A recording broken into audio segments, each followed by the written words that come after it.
बात करते हैं पॉजेसिव प्रोनाउन, अधिकारवाचक सर्वनाम। इसको हम पॉजेशन के लिए मतलब किसी भी वस्तु पर अधिकार जताने के लिए हम पॉजेसिव प्रोनाउन का यूज करते हैं। ठीक है, जैसे कहते हैं वो मेरी है, ये तुम्हारी है, ये उनकी है, इन सब का प्रयोग हम करते हैं। उसके बाद बात करते हैं रिफ्लेक्सिव प्रोनाउन, निजवाचक सर्वनाम और एम्फेटिक प्रोनाउन। दोनों लगभग सिमिलर है, एक सिमिलर है। ठीक है, दोनों में लास्ट में सेल्फ लग जाता है, जैसे myself, itself, your self.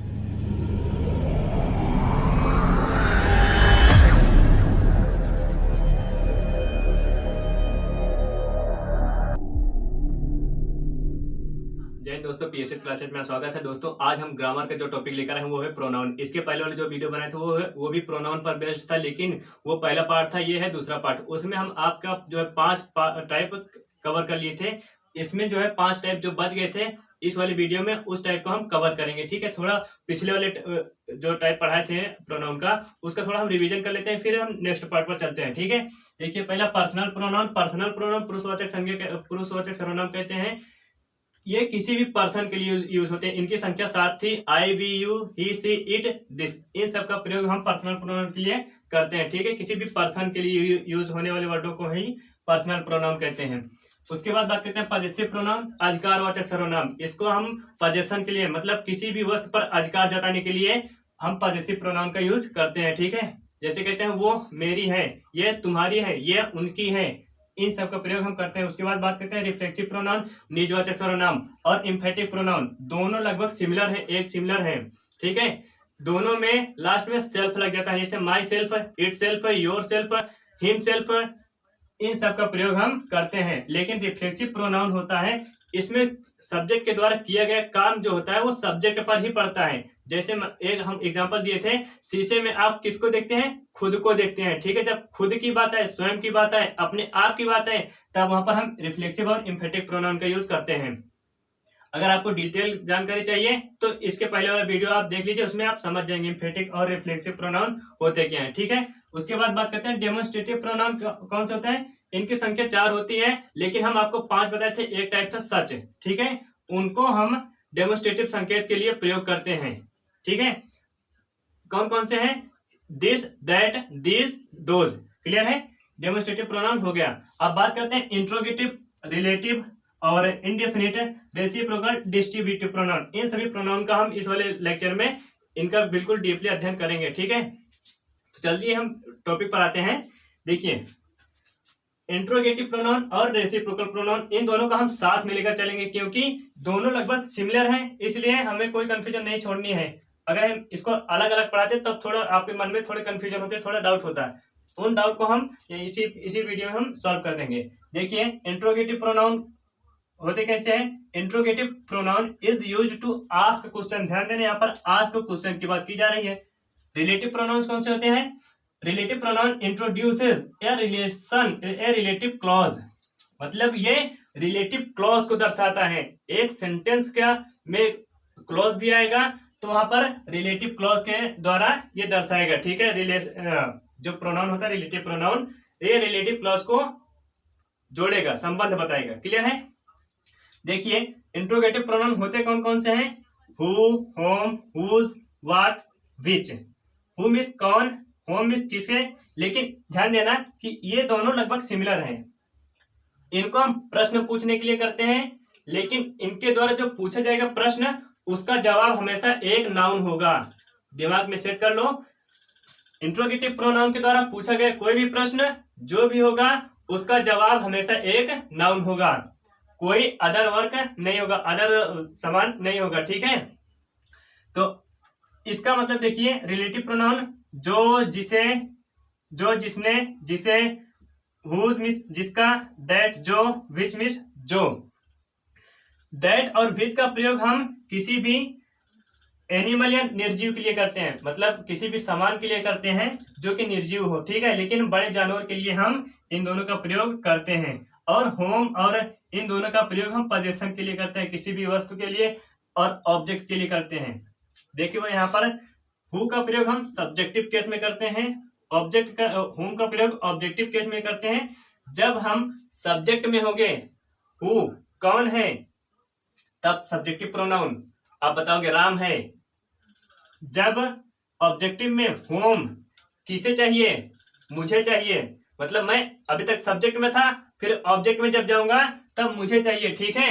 इसका आंसर क्या आएगा, मुझे चाहिए, तब ये होगा ऑब्जेक्टिव केस। उसके बाद पजेसिव केस, पजेसिव में अधिकार की बात आ जाएगी। हुज किसका है, तब कहोगे मेरा है सर, आपका नहीं है, ये मेरा है।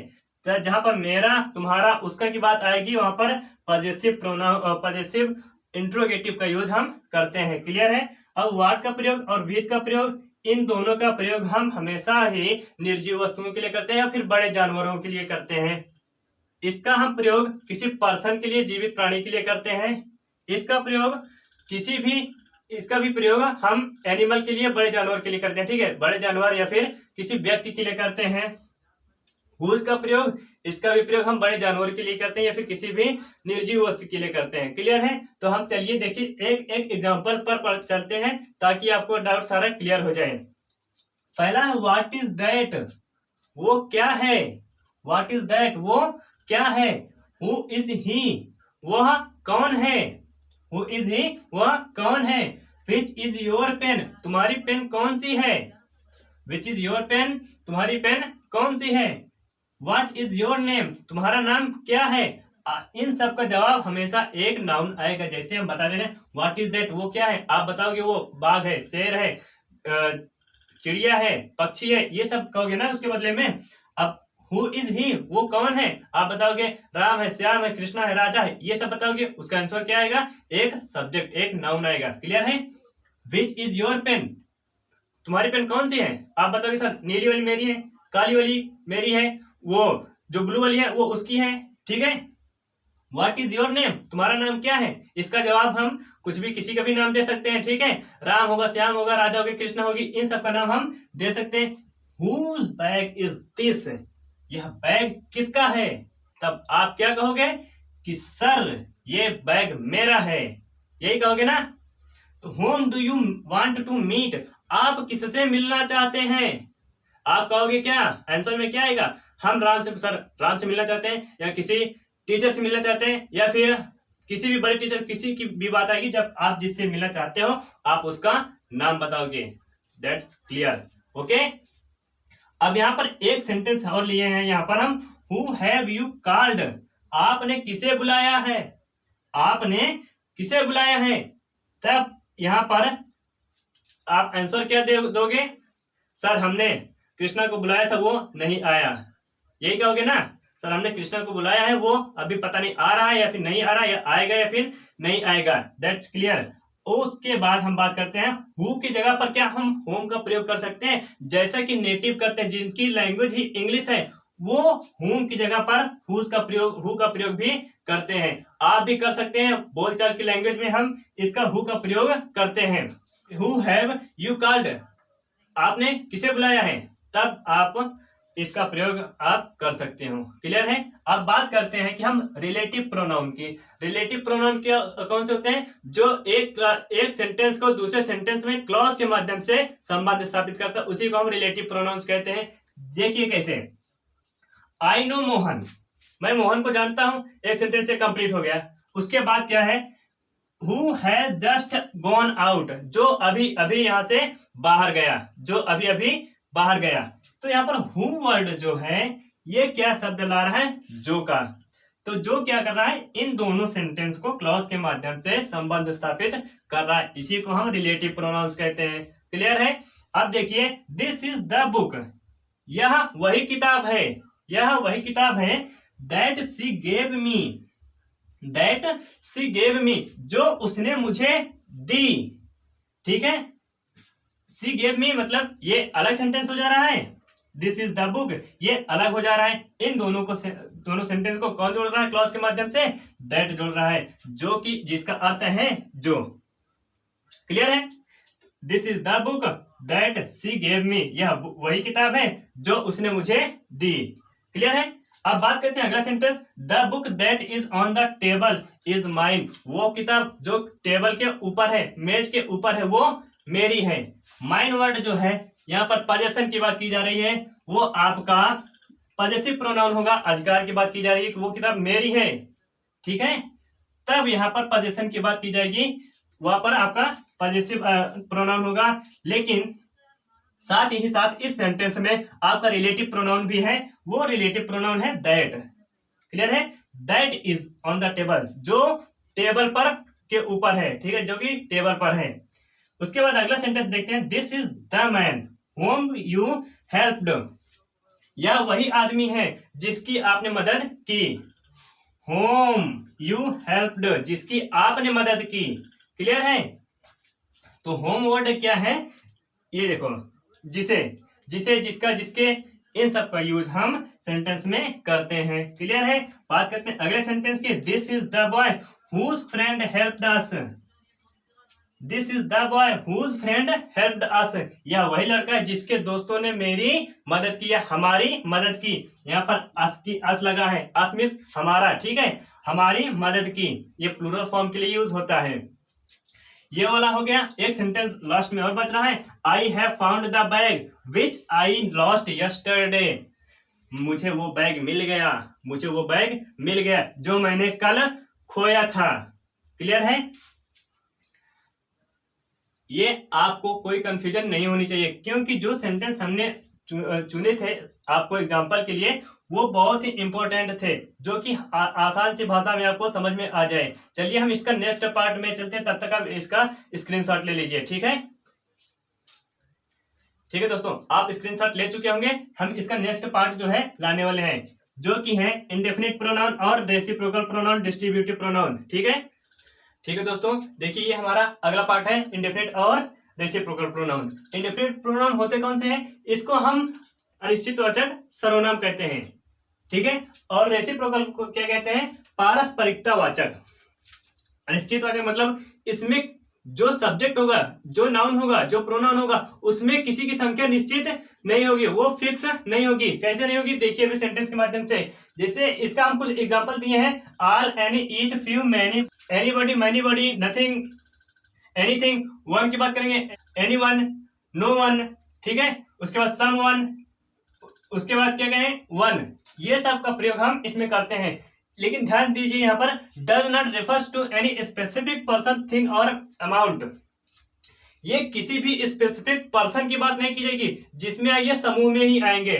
मतलब जैसे हम कहेंगे तुम ये काम करोगे, उसमें संकेत दे रहे कि तुम करोगे, उसमें एक स्पेसिफिक पर्सन आ रहा है। लेकिन इसमें क्या कहेंगे कि इसमें किसी भी व्यक्ति का या किसी भी पर्टिकुलर व्यक्ति को हम नहीं कह सकते, इसमें सबके सब को कहेंगे। ठीक है? यह किसी को नहीं कहेंगे। दो ही आएगा, ऑल, सभी, एनी, कोई, ईच, प्रत्येक, इन सब का प्रयोग हम इसमें करते हैं। ठीक है? एग्जाम्पल के माध्यम से देखेंगे, बेहतर समझ में आएगा। पहला है एनी कैन डू दिस, कोई इसे कर सकता है। एनी कैन डू दिस, कोई इसे कर सकता है। मतलब हम किसी पर्सन की पर तो बात नहीं किए, कोई पर्टिकुलर पर्सन, स्पेसिफिक पर्सन की बात नहीं किए, हम कह रहे हैं कि कोई इसे कर सकता है। अब उसमें जो जिसके पास पावर होगी, जो करना चाहता है, वो कहेगा कि हाँ सर हम कर सकते हैं। क्लियर है? बात करेंगे everybody loves to eat pizza. Everybody loves to eat pizza, सभी लोग पिज्जा खाना पसंद करते हैं। सभी लोग पिज्जा खाना पसंद करते हैं। अब हम इसमें किसी व्यक्ति को नहीं कहे कि तुम पिज्जा खाना पसंद करते हो, हम इसमें तो कह रहे हैं कि सभी लोग हो जो कि पिज्जा खाना आपको पसंद है। ठीक है? उसके बाद बात करते हैं all are good. All are good मतलब सभी लोग अच्छे हैं। ऑल आर गुड, सभी लोग अच्छे हैं। somebody has stolen my pen. somebody has stolen my pen. किसी ने मेरी पेन चुरा ली है। किसी ने मेरी पेन चुरा ली है। चाहे पेन की बात करें, किसी ने मेरी बैग चुरा ली है, किसी ने मेरा पैसा चुरा लिया, किसी ने मेरी कार चुरा ली है, किसी ने मेरा मोबाइल चुरा लिया, लैपटॉप चुरा लिया। इन सब की हम बात करते हैं। somebody मीन्स किसी व्यक्ति, कोई व्यक्ति, हम किसी पर्टिकुलर पर्सन की बात नहीं कर रहे हैं। ठीक है? और उसके बाद अगला देखेंगे, बोथ आर गुड, दोनों अच्छे हैं। उसके बाद अगला, एवरीथिंग इज डन या एवरीथिंग इज रेडी, सभी काम हो गया है। एवरीथिंग मतलब पूर्ण काम कंप्लीट है या हो गया है। ठीक है? एवरीथिंग इज डन, सब कुछ हो गया है या सब कुछ तैयार है। क्लियर है? अब बात करते हैं, आप इंडेफिनिट प्रोनाउन हो गया। इंडेफिनिट प्रोनाउन, इसमें हम किसी निश्चित, किसी फिक्स व्यक्ति की बात नहीं करेंगे, सिर्फ और सिर्फ बात करेंगे पूरे समूह में जिसके पास होगा वो कहेंगे कि हाँ सर हम कर सकते हैं। क्लियर है? अब बात करते हैं रेसिप्रोकल प्रोनाउन। रेसिप्रोकल प्रोनाउन होते क्या है? पारस्परिकतावाचक सर्वनाम। पारस्परिकतावाचक मतलब इसमें किसी भी व्यक्ति की, दो व्यक्ति के बारे में पारस्परिक संबंध को दर्शाएगा। कैसे दर्शाएगा? जैसे अगर मैं एक काम कर रहा हूं तो वो व्यक्ति भी वो काम कर रहा होगा, ठीक है। तो हम दोनों की बात आएगी, हम दोनों ये काम कर रहे हैं। कैसे? देखिए सेंटेंस के माध्यम से, एक्सप्रेस म्यूचुअल एक्शन गिवन और ऑर्डर इन रिटर्न।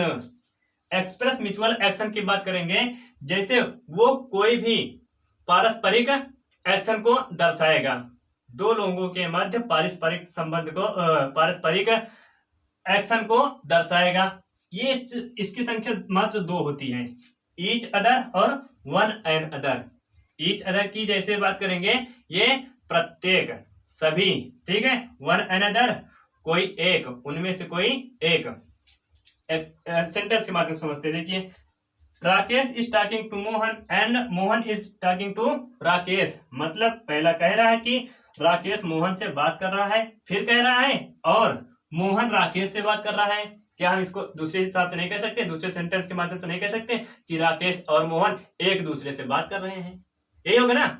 तो इसका सेंटेंस ऐसे बनेगा, Rakesh and Mohan is talking to each other. Rakesh और मोहन एक दूसरे से बात कर रहे हैं। क्लियर है? जहां पर एक दूसरे आया मतलब ईच अदर, एक दूसरे, ईच अदर। इसमें एक सेंटेंस मतलब एक सब्जेक्ट नहीं होगा, हमेशा प्लूरल की बात की जाएगी।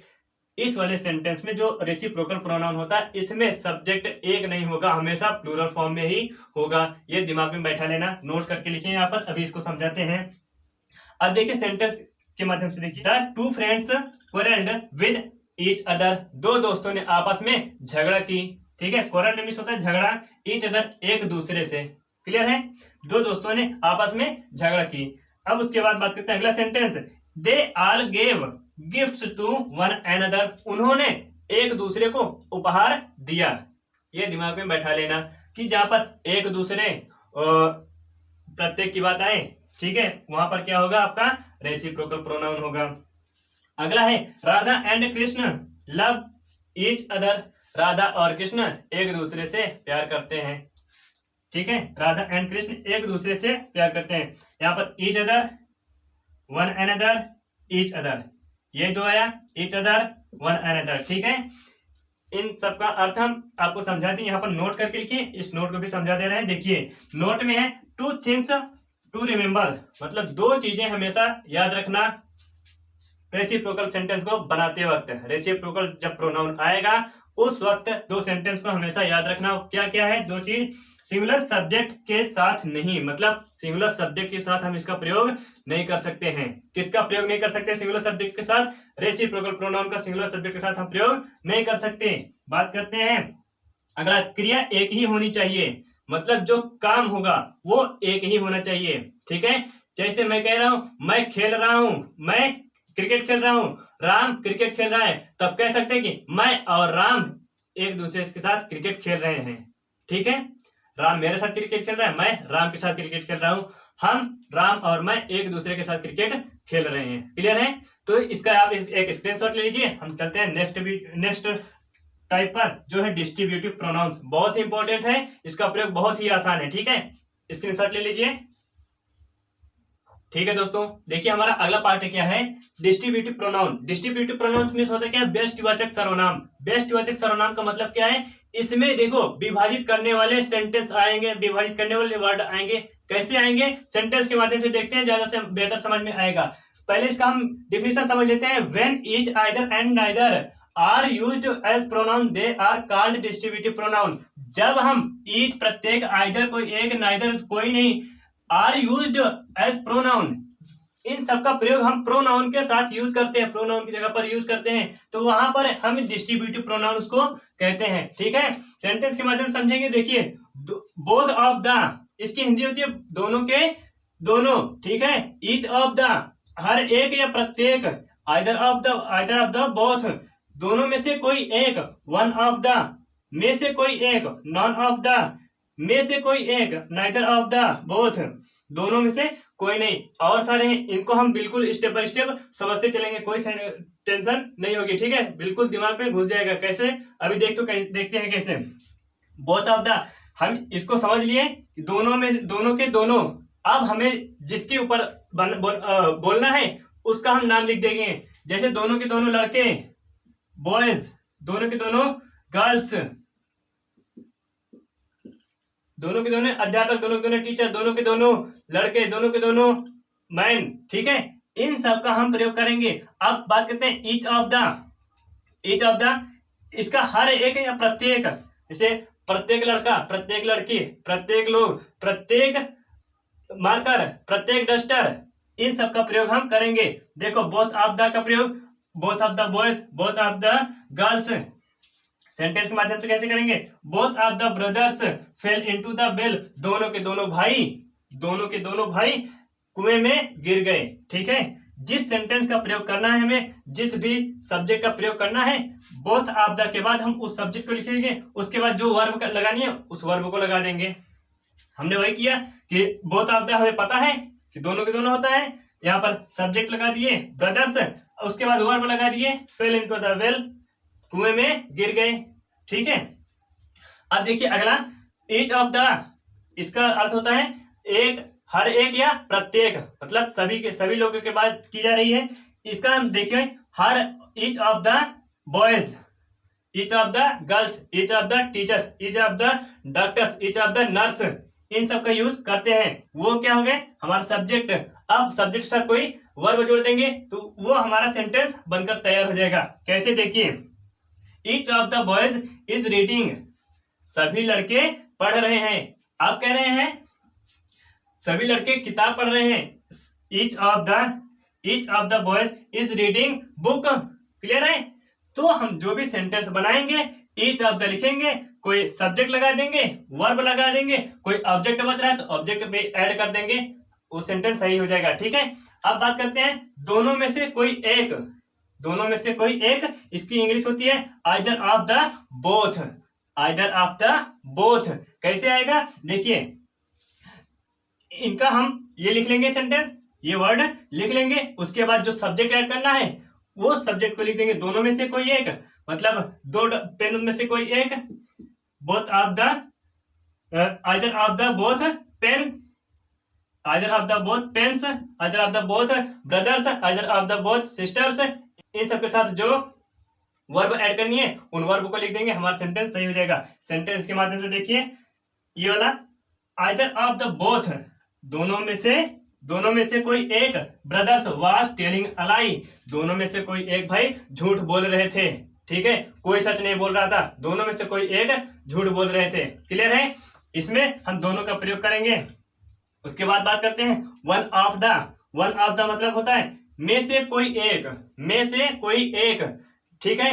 अब कैसे, देखिए, one of the students, one of the, यहाँ पर स्टूडेंट लिख सकते हैं, one of the doctors, one of the nurse, one of the sisters, one of the brothers, इन सब का प्रयोग हम कर सकते हैं। लेकिन कैसे, सेंटेंस के माध्यम से देखते हैं।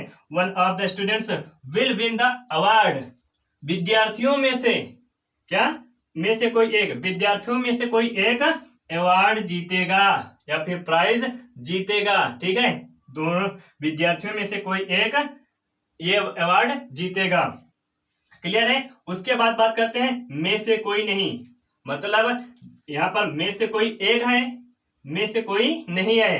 अब इसको देखिए, none of the boys, none of the students, none of the sisters, none of the vegetables, none of the chairs, कुछ भी लिख सकते हैं। जो भी सब्जेक्ट लगाना है, नन ऑफ द के बाद हम सब्जेक्ट लिखेंगे, फिर उसके बाद वहां पर वर्ब लिख देंगे, वो हमारा सेंटेंस कंप्लीट हो जाएगा। कोई ऑब्जेक्ट जोड़ना है तो ऑब्जेक्ट भी जोड़ दीजिए, सेंटेंस सही हो जाएगा, ठीक है। देखिए कैसे, में से कोई नहीं, नन ऑफ द मेन, आदमियों में से कोई नहीं, नन ऑफ द मेन, आदमियों में से कोई नहीं, विल कम इन, आदमियों में से कोई नहीं अंदर आएगा, सबके सब बाहर खड़े को सूखेंगे, ठीक है। अब उसके बाद अगले देखते हैं, neither of the both, neither of the both, दोनों में से कोई नहीं, दोनों में से कोई नहीं, दोनों मार्कर में से कोई नहीं, both, none of the, neither of the both marker, none of the, sorry, neither of the both chair, neither of the both brothers, neither of the both sisters, इन सब के साथ हम प्रयोग करेंगे। देखिए कैसे सेंटेंस देखते हैं। Neither of the both boys is a student, दोनों में से, क्या, नाइदर ऑफ द बोथ, दोनों में से कोई लड़का, दोनों में से कोई लड़का विद्यार्थी नहीं है। क्लियर है, दोनों में से कोई लड़की विद्यार्थी नहीं है। आशा करते हैं ये वाला वीडियो आपको बिल्कुल परफेक्ट समझ में आया होगा। तो इसका हम नेक्स्ट पार्ट जो है प्रोनाउंस के बाद अगला वीडियो जो आएगा वो होगी हमारी वर्ब पर। तो वर्ब से संबंधित जो भी डाउट रहेगा हम वर्ब के वीडियो में उसको क्लियर करेंगे, ठीक है। तो आशा करते हैं दोस्तों ये हमारी वीडियो पसंद आई होगी। यदि वीडियो पसंद आए तो हमारे चैनल को जो है लाइक चाहे करिए या मत करिए, कोई दिक्कत है नहीं, लेकिन कमेंट में जरूर लिखिएगा, ठीक है, कि ये वीडियो आपको कैसी लगी। तो चलते हैं, हम मिलते हैं हम नेक्स्ट वीडियो में, तब तक के लिए धन्यवाद। जय हिंद, जय भारत।